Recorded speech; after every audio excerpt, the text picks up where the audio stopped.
안녕하세요. 저는 삼성서울병원에서 교육 프로그램을 기획 운영하고 강의도 하고 있고 올해 출간된 원해빛의 작가 한상만입니다. 오늘은 우리가 매년 반복되는 작심삼일을 끝내고 쉽게 습관을 만드는 방법에 대해서 말씀드리고자 합니다. 지금부터 거의 10년 전인 것 같아요. 2012년도에 제가 갑작스럽게 허리 통증으로 인해서 119 구급차에 태어나서 처음으로 실려서 입원했던 경험이 있습니다. 다행히 며칠 후에 퇴원했는데 당시 진료해 주셨던 의사 선생님께서 척추 주변 근육이 약해졌다면서 걷기 운동을 추천해 주셨거든요. 아파 보신 분들은 아실 거예요. 아프면 내가 퇴원하고 나면 건강 관리를 잘 해야 되겠다 이렇게 다짐을 하는데 저도 같은 다짐을 하고 이제 퇴원해서 걷기 운동을 시작했습니다.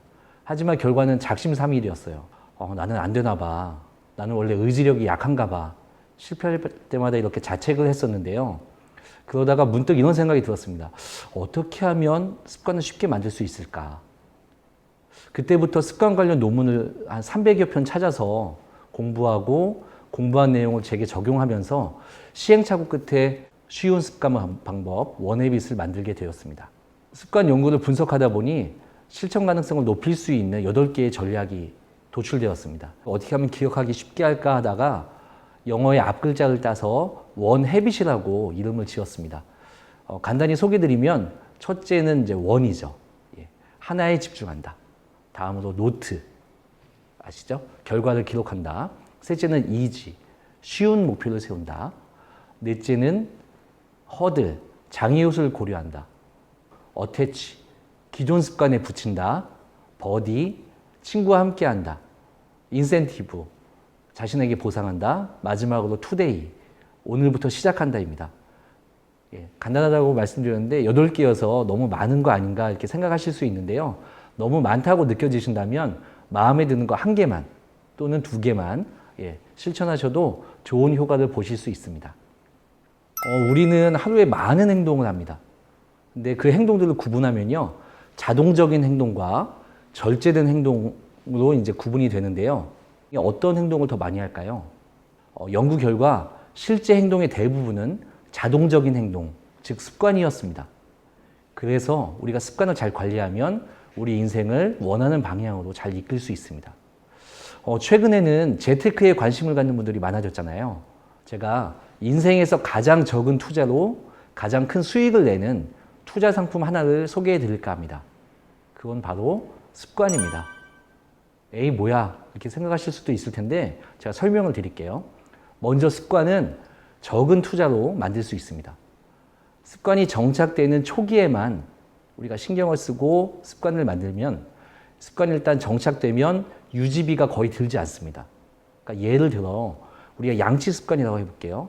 한번 양치하는 습관이 들면 매일 양치하는 것이 크게 어렵지 않습니다.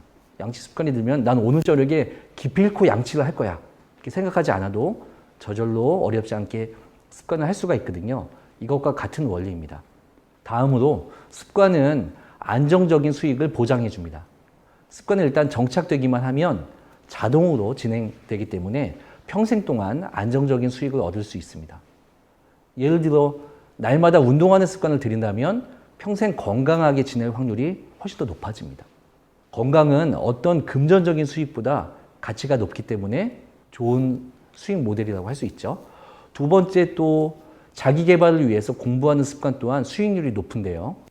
자기 개발을 통해 자신의 실력과 가치를 높이면 좋은 조건으로 길게 오랫동안 일할 수 있기 때문입니다. 최근처럼 불확실한 미래에 대비하는 가장 좋은 방법은 미래를 스스로 만드는 것인데 그 방법이 바로 습관이라고 생각을 합니다.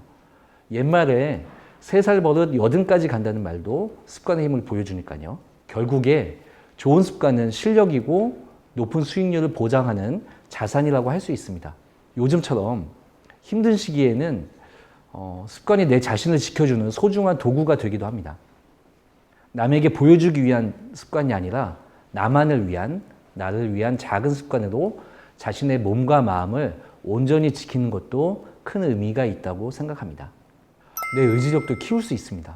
우리가 새로운 습관을 만들려면 우리 원하는 행동을 반복해야 하고 또 그것을 방해하는 어떤 유혹도 뿌리치고 내가 원하는 행동을 지속해야 하는데요. 이때 의지력이 필요합니다. 따라서 의지력을 잘 관리하면 원하는 습관을 내 것으로 만들 수 있습니다. 의지력은 우리가 섭취하는 포도당을 연료로 하고요. 뇌의 전두엽을 통해서 발현됩니다. 또한 의지력은 스마트폰 배터리와 비슷해서 우리가 사용하는 만큼 소모되다가 결국에는 방전이 되는데요. 다들 아시다시피 아무리 좋은 스마트폰이 있어도 배터리가 방전되면 무용지물이 되는 것처럼 우리 습관에서도 의지력 관리가 중요합니다. 키울 수 있는 방법 제가 3가지를 말씀드리겠습니다. 첫째는 삼시세끼를 잘 챙겨 먹는 것입니다. 식사를 규칙적으로 하면 의지력이 배터리처럼 이제 충전시킬 수 있고요. 삼시세끼 중에 특히 아침 식사가 중요한데요. 우리가 예를 들어 전날 6시쯤에 식사를 하고 다음날 아침을 거른 다음에 12시쯤에 점심을 먹으면 총 18시간 동안 이제 식사를 안 하게 되거든요. 18시간 동안 포도당 공급이 중단되는 겁니다. 잠자는 동안에도 우리 뇌는 쉬지 않고 일하면서 포도당을 사용하기 때문에 몸에 저장된 포도당이 소진될 수 있습니다. 따라서 아침 식사를 거르면 혈당이 내려가고 의지력이 필요한 의사결정에 어려움을 겪을 수 있습니다. 그렇기 때문에 아침밥이 보약입니다. 둘째는요, 유산소 운동을 규칙적으로 하면 의지력이 향상됩니다. 걷기, 달리기, 자전거 타기 등 유산소 운동은 전두엽을 활성화시켜서 의지력을 키웁니다. 여러 연구에서 규칙적으로 운동하는 사람이 운동하기 전보다 건강한 식사, 감정 조절, 지출 관리, 집안일, 공부를 더 잘하고요. 알코올, 니코틴, 카페인 섭취, 그리고 스트레스가 줄었습니다. 이와 같이 규칙적인 운동은 의지력을 키워줍니다. 마지막 3번째는 독서를 추천합니다. 우리가 최근에 재밌는 영상들이 많이 있어서 영상을 많이 보시는데요. 영상보다는 책을 볼 때 전두엽이 훨씬 더 활성화됩니다. 책을 읽으면 새로운 것을 배우고 경험해서 뇌를 지속적으로 자극하기 때문에 의지력이 향상됩니다. 지금까지 말씀드린 삼시세끼, 유산소 운동, 독서를 꾸준히 실천하시면 의지력을 키울 수 있습니다. 긍정성을 많이 사람들이 강조하는데요. 실제로 긍정정서가 의지력을 키우는 데 좀 도움이 됩니다. 이왕이면 우리 다홍치마하고 기분 좋게 긍정적으로 생각하는 게 좋은데요. 이 긍정성을 키울 수 있는 방법을 말씀드릴게요. 그 중에 하나가 감사일기입니다. 내가 오늘 감사했던 것을 한번 적어보는 거죠. 저는 매일 감사했던 일 3가지를 적는데요. 이거 적는다고 우리가 삶이 확 달라질까요? 그렇다기보다는 우리가 감사하는 것을 찾는 능력이 올라갑니다. 그러면서 좀 더 행복감을 자주 느끼게 되는 것 같아요. 예를 들면 오늘 촬영하고 있는데 너무나 감사하죠. 이런 좋은 장소에서 촬영할 수 있는 것도 너무나 감사하고요. 오늘 비 왔으면 또 오는 길이 힘들 수 있었는데 날씨가 좋은 것도 감사한 거죠. 이런 식으로 평소에 생각하면 너무나 당연한 것들인데 내가 이걸 좀 긍정적으로 보면 다 긍정적으로 볼 수 있는 것들이거든요. 실제로 이 긍정성을 연구한 긍정심리학의 대가인 마틴 셀리그먼이라는 교수님이 계시는데 그분이 가장 심각한 우울증 집단한테 감사일기를 한번 써보라고 했어요. 일주일 동안 썼더니 우울증 점수가 절반으로 내려갔고요. 행복을 느끼는 정도가 3배 이상 올라갔습니다. 그만큼 감사일기 효과가 좋으니까요. 감사일기를 한번 써보시면 긍정성도 올라가고 그로 인해서 의지력도 향상되기 때문에 내가 원하는 습관을 만들 수 있는 선순환이 되는 것 같습니다. 스트레스가 너무 과도해지면 습관과 의지력에 부정적인 영향을 줍니다. 습관을 형성하는 도중에 스트레스를 과도하게 많이 받으면 예전의 습관으로 다시 돌아갑니다. 스트레스는 의지력이 나오는 전두엽을 약화시키기 때문입니다. 우리가 스트레스를 많이 받으면 다이어트를 하다가도 술과 야식을 먹고 절약을 잘 하다가 홧김에 충동 구매하고 평소와는 다르게 화를 내거나 폭식을 하기도 합니다. 스트레스가 지속되면 의지력이 소진되는 자아 고갈 현상이 나타납니다. 그렇다면 어떻게 하면 좋을까요? 먼저 스트레스에 대한 관점을 바꾸는 게 중요한데요. 스트레스는 해소의 대상이 아니라 관리의 대상이다. 이렇게 생각하는 것이 좋습니다. 왜냐하면 스트레스를 아무리 피하려고 해도 피할 수 없기 때문에 관리하는 것이 좋습니다. 또한 아주 과도하지 않고 적절한 스트레스는 우리를 약간 긴장시키면서 집중력과 의지력을 높여줍니다. 그러나 적절하지 않고 스트레스가 과도해지면 집중이 안 되기 때문에 관리할 필요가 있는데요. 과도한 스트레스를 관리하는 방법 두 가지를 말씀드릴게요. 첫째는 스트레스를 파악하는 겁니다. 나 여기서 정말 되는 일이 없어. 그렇죠? 이렇게 생각될 때는 모든 일이 다 안 된다고 생각하니까 10가지, 20가지가 안 되는 거라고 생각을 해요. 이럴 때는 정말 내가 무엇 때문에 스트레스인지 한번 적어보는 겁니다. 종이에 적다 보면 스트레스의 원인이 정말 많을 것 같은데 막상 적어보면 생각보다 적습니다. 마음속에는 10개, 20개가 넘을 것 같은데 적어보면 5개 넘기가 쉽지 않아요. 이렇게 스트레스를 파악하는 것만으로도 스트레스가 어느 정도 줄어듭니다. 둘째는요, 이제 적은 스트레스를 구분하는데 도움이 되는 스트레스와 도움이 되지 않는 것으로 구분합니다. 만약에 어깨가 아파서 걱정이라고 가정해 보겠습니다. 막연한 걱정을 하면 얼마 전에는 허리도 아팠고 벌써부터 이렇게 아픈데 나중에 나이 들면 얼마나 더 아플까라고 걱정할 수 있거든요. 이건 막연한 걱정입니다. 걱정만 한다고 문제가 해결되지 않기 때문이죠. 내가 어디에 가서 치료받지? 어떠한 치료법이 있을까? 이런 것을 찾아보는 것이 도움이 되는 걱정입니다. 그래서 좀 전에 우리가 적어봤던 스트레스 가운데 막연한 걱정과 막연하지 않은 걱정을 구분하고 막연한 걱정을 우리가 과감히 지우면 마음이 한결 가벼워질 것 같습니다. 우리가 습관을 들이다 보면 많은 유혹들이 오죠. 우리 다이어트를 하고 있는데 갑자기 야식의 유혹, 치맥의 유혹 너무나 강력하지 않습니까? 이런 것들 어떻게 극복할 수 있을까요? 첫 번째는 의지력을 높이면 좀 더 극복하는 데 도움이 되고요. 두 번째 방법은 피하시는 게 좋아요. 그 자리를. 내가 이걸 끝까지 버텨서 유혹을 이겨낼 거야. 이기기 쉽지 않습니다. 그렇기 때문에 내가 유혹에 약하다는 것을 인정하고 자존심은 좀 상하지만 인정하고 그 자리를 피하는 거죠. 그리고 대체 행동을 하시면 좋아요. 무언가 야식을 먹고 싶을 때 물이라도 마시고 또는 양치라도 해서 그 생각을 좀 더 욕구를 줄일 수 있는 방법을 하시는 것도 좋을 것 같습니다. 예, 저는 매일 만보 걷기를 하는데요. 이 습관은 새로 만든 습관입니다. 만보를 걸으면 시간이 1시간 반 정도 걸려요. 사실 바쁜 현대인에게는 1시간 반 내기가 쉽지 않잖아요. 그래서 제가 택한 방법은 티클모아 태산, 이 방법을 선택했습니다. 먼저 출퇴근 때 걷습니다. 집에서 지하철역까지 한 1km 정도 되는데요. 이걸 매일 걸어서 출퇴근합니다. 이때는 버스의 유혹을 피하는 것이 관건입니다. 그러니까 조금 더 일찍 나와야 되겠죠. 다음으로 자투리 시간을 걷습니다. 티끌을 모으는 거죠.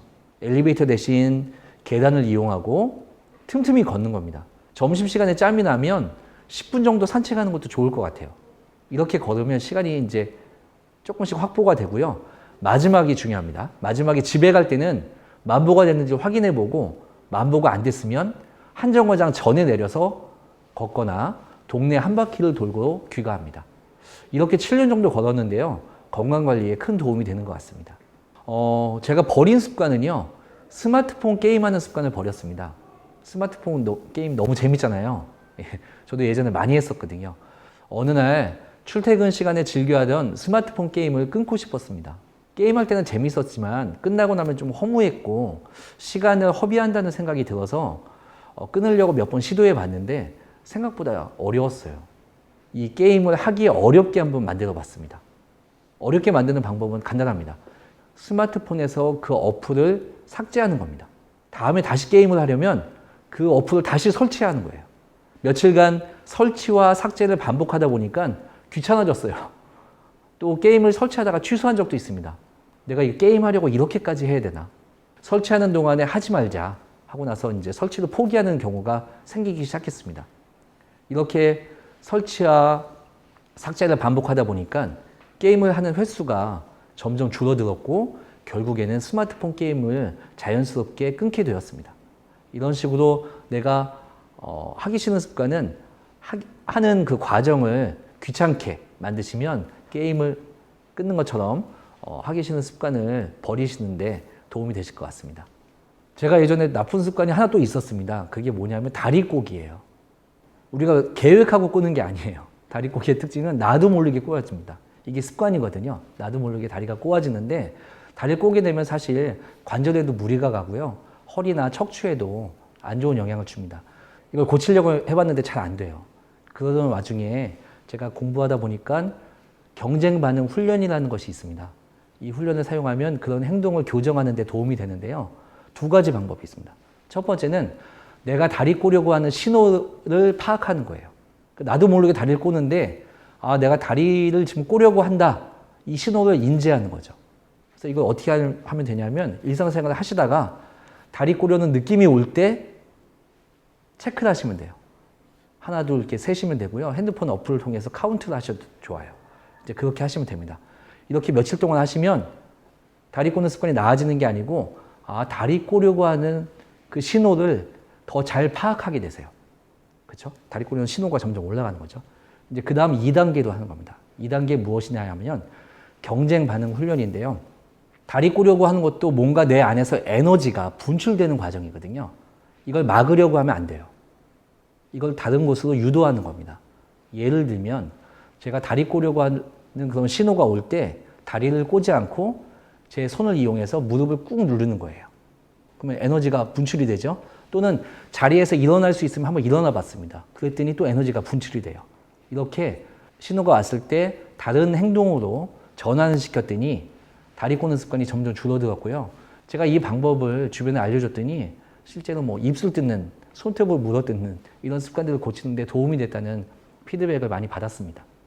우리가 습관을 잘 관리하기 위해서는 자신의 역량을 또는 자신의 의지력 수준을 파악할 필요가 있어요.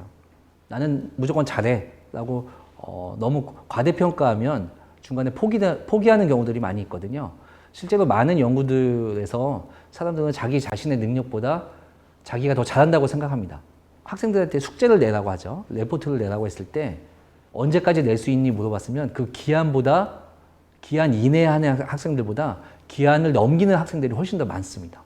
이와 같이 우리는 잘한다고 생각하는 경우가 많거든요. 그래서 자신을 실제로 어느 정도 수준이 되는지 딴 사람한테 한번 물어보는 거예요. 그 다음에 두 번째는 자신의 과거 경험을 생각해 보는 겁니다. 예를 들어서 내가 뭐 숙제라든지 일이라든지 기한 내에 했는지, 또 시간 약속이라면 나는 시간 약속을 평소에 잘 지켰는지, 그렇죠? 잘 지키려고 했는데 잘 못 지키시는 분들이 있잖아요.